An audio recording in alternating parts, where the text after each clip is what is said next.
नमस्कार, जी न्यूज देख रहे हैं आप। मैं हूं आपके साथ पयोधी शशि। सुबह के 6 बज चुके हैं और वक्त हो गया है आज की उन बड़ी खबरों से आपको बाखबर करने का जो दिन भर में सुर्खियों में रहेंगी, जिन पे अपडेट्स होंगे। लेकिन सबसे पहले शुरुआत करेंगे न्यूज 50 के साथ।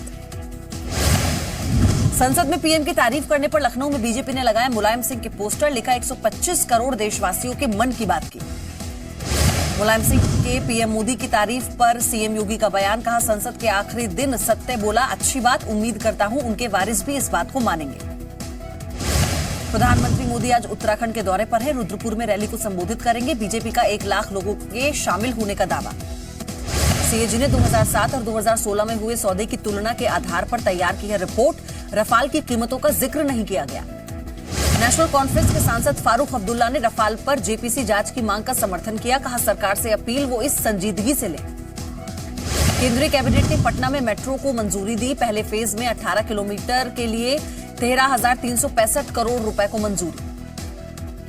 17 फरवरी को प्रधानमंत्री पटना मेट्रो का शिलान्यास करेंगे, साल 2021 तक परियोजना के पूरा होने की उम्मीद है।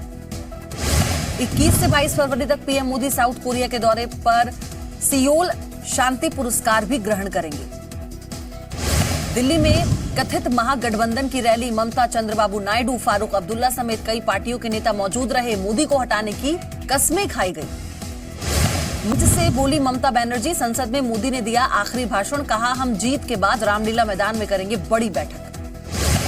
फारूक अब्दुल्ला ने कहा पीएम उम्मीदवार की चिंता छोड़कर सभी दलों को मोदी को बाहर करने के बारे में सोचना चाहिए।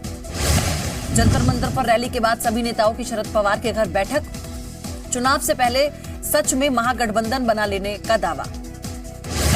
बैठक के बाद बोली Mamata Banerjee, common minimum programme के तहत चलेगा महागठबंधन, सबका लक्ष्य मोदी की हार है।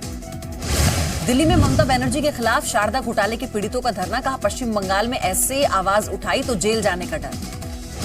92 परिवारों ने सीबीआई जांच की मांग की, ममता सरकार पर मदद नहीं करने का आरोप लगाया, कहा बंगाल की मीडिया भी नहीं दिखाती है कोई खबर। कांग्रेस का यूपी में महान दल के साथ चुनावी गठबंधन, पश्चिमी यूपी और रुहेलखंड में मानी जाती है अच्छी पकड़।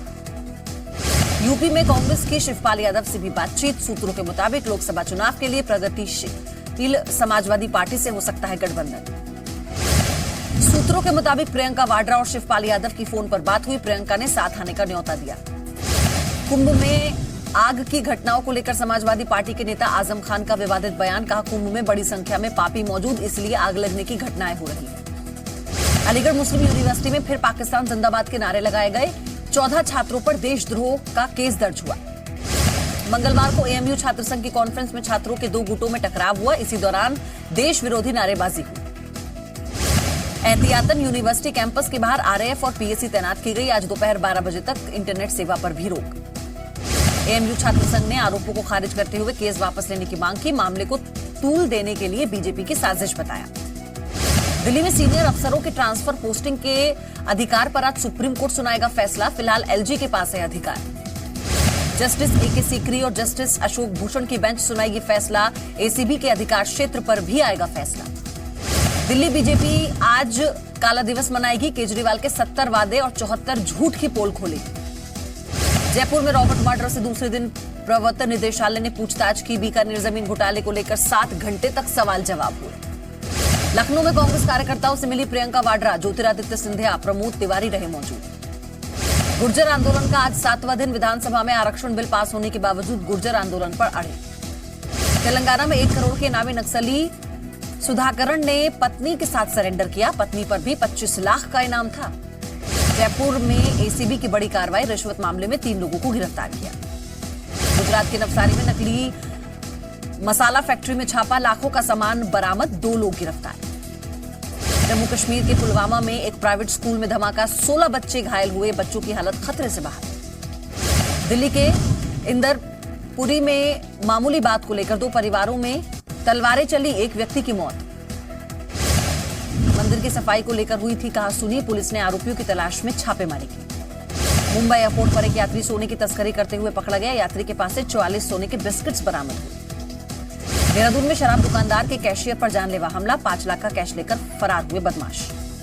बिहार के वैशाली में डीजे में डांस करने को लेकर 2 पक्षों में मारपीट, 6 लोग घायल हुए। यूपी के उन्नाव में किसान की संदिग्ध मौत पर परिवार का हंगामा, लोगों ने सड़क पर जाम किया।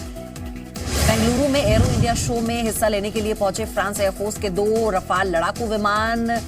येलांका एयरबेस पर लैंडिंग हुई।